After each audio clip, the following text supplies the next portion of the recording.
Justin Verlander, depending on what you're going by, looks to be out.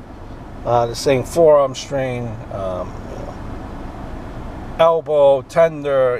Depending on who you speak to, they're saying that he's out. Justin Verlander is saying that he plans on coming back, and that's even a short distance of time being out.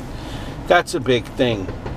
On what's a 60 game season, that's a huge thing. But depending on your definition of parameters, if you divide, let's rephrase that. It's going to depend on your parameters for a generation. But if you define generation as only players that debuted in and around the 2000s, decade only, then Kershaw and Verlander, I'd argue with you, are probably top two easily. I would argue Kershaw number one, Verlander two, and a collection of guys like Zach Greinke, Felix Hernandez, Johan Santana as the rest of the top five.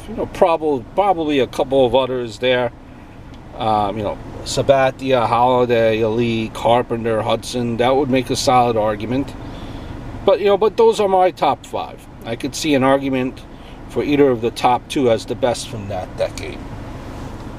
Right? But if you define it with everyone that debuted from the 21st century, you're going to have guys like DeGrom and Cole in there. Although I would argue that while the peak of the younger guys may be as high, they don't have the career thus far, as a Kershaw or Verlander have had. So they may surpass them eventually, but for now, you look at pitchers, Kershaw, Verlander 1 and 2 in my book.